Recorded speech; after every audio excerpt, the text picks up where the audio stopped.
महात्मा फुले विचार मंच, महाराष्ट्र राज्य अखिल भारतीय समता परिषद, महात्मा फुले ब्रिगेड, श्री संत सावतामाळी युवक संघ यांच्या संयुक्त विद्यमाने आयोजित राज्यस्तरीय भव्य माळी समाज वधूवर परिचय मेळावा रविवार दिनांक 24 डिसेंबर 2023 रोजी संपन्न झाला।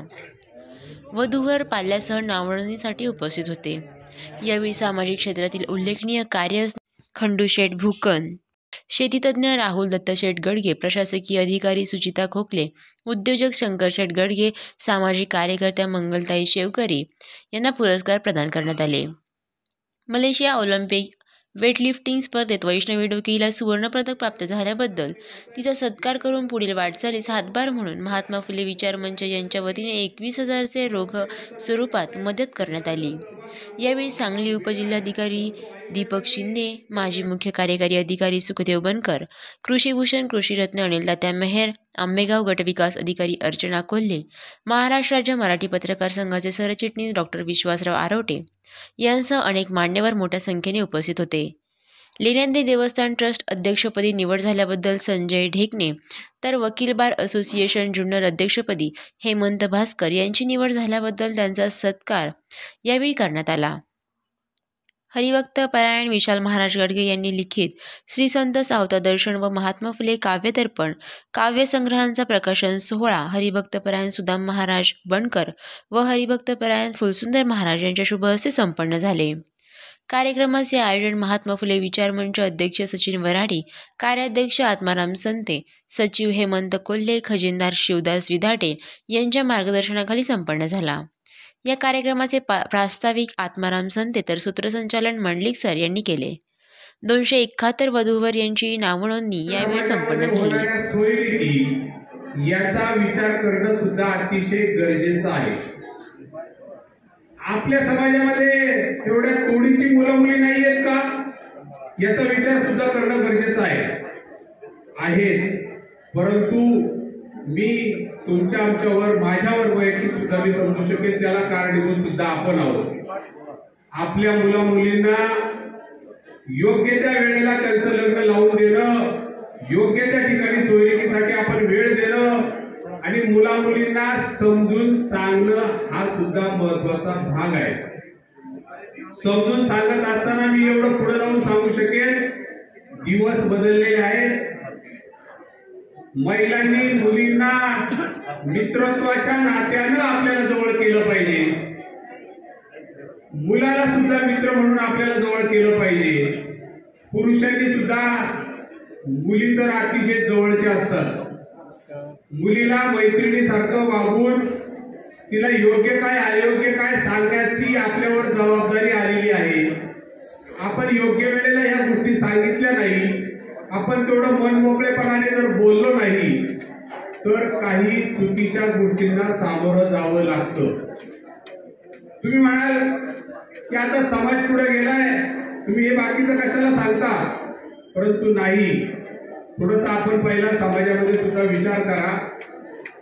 कारण हा वर्ण संकट जर वेगळा घडला तर त्याचे परिणाम सुद्धा वेगवेगळे घडत असतात आणि ते आपल्याला पुढच्या काळामध्ये भोगावे सुद्धा लागतात। आता ते वर्ण संकटाच्या बद्दल बोलायचं म्हटलं तर पुन्हा तासभर लागू शकेल, परंतु ते योग्य नाहीये। आपण आपल्या समाजामध्ये एकत्रित येत राहा, एक चांगल्या प्रकारची मुलं मुली आहेत त्यांचा योग्य त्या पद्धतीनं वापर म्हणजे उपयोग करा आणि त्या पद्धतीनं सोयीरीती करा। मुलींच्या बाबतीमध्ये घडतंय काय, आणि आपल्या समाजामध्ये आपण एवढं सत्कार केले, पुरस्कार करते दिले, त्याच्यामध्ये चांगली माणसं नाहीयेत का, चांगली मुलं नाहीयेत का, तर ती आहेत ती शोधा। आणि आज आपण ती शोधली नाही, आपण त्यांच्यासाठी काही केलं नाही, तर आता पुढचा समाज वेगळा आहे। ही मुलं मुली आपल्याला एवढं म्हणू शकतील की तुम्ही आमच्यासाठी काय केलं, तशी वेळ आपल्यावर येऊ नये। आपण त्या त्या वेळेला ते कामकाज केलंच पाहिजे या मताचा मी आहे। आणि मुलीला असेल मुलाला असेल आपली कुवत ओळखायला शिकवा। आपण ग्रॅज्युएट झालो म्हणून खूप मोठे झालो असं काही समजायचं कारण नाहीये। व्यावहारिक जीवनामध्ये तुम्ही किती पुढे गेलात, काय अर्थार्जन करू शकता, स्वतःच्या पायावरती आपण राहून काय केलं हे आपण आपल्याला तपासलं गेलं पाहिजे या मताचा मी आहे। मुलींच्या बाबतीमध्ये स्वतःचं कर्तृत्व स्वतः बाजूला ठेवतात आणि मुलगा असाच पाहिजे, तसाच पाहिजे, बंगला पाहिजे, गाडी पाहिजे, शेती पाहिजे, पण शेतीचं बार म्हणून माहिती नाही पाहिजे. हे कसं घडतंय? त्यामुळे मुलींना ठीक आहे, शेतीची अपेक्षा करा, मी वेळेला त्या बारा देण्यासाठी कोणत्या दिशेला वळवावं लागतं हे समजून घ्यायला पाहिजे. शेती फक्त पाहिजे हीच अपेक्षा ठेवतात, हे चुकीचं आहे, हे लक्षात घ्या. आपल्या मुला-मुलींना आपली कुवत सांगण्याचं, समजून सांगण्याचं काम आपण गेलं पाहिजे. मुलगा एवढा स्थिरतावर झालेला पाहिजे आणि मुलीचं शिक्षण विचारलं तर अगदी न सांगण्यासारखं असतं आणि त्यांनी अपेक्षा मोठ्या कराव्या आणि मग कमी शिक्षण असलेल्या मुलांनी काय करायचं? परंतु शेती करणारी मुलं सुद्धा चांगल्या प्रकारचं अर्थार्जन करू शकतात, चांगल्या प्रकारचं नाव कमवू शकतात. तुम्ही त्यांना योग्य त्या पद्धतीनं पाठबळ द्या. मुलींनी चांगली साथ दिली तर त्यांचाही चांगला संसार होऊ शकतो. आज रोजी थोडंसं अपडेट नॉलेज शेतीमध्ये सुद्धा आलेलं आहे. अगदी पाणी भरायला पाहिजे, वावरत बांधायला पाहिजे किंवा नांगरत चालवायला पाहिजे अशा गोष्टी नाही राहिलेल्या. करून घेण्याचं तंत्रज्ञान आणि तेवढं आत्मसात केलं तर आपल्याला ते सुद्धा उभं राहून सुद्धा करून घेता येऊ शकतं. हे आपण आपल्या मुला-मुलींना चांगल्या प्रकारचं समजून सांगू शकता.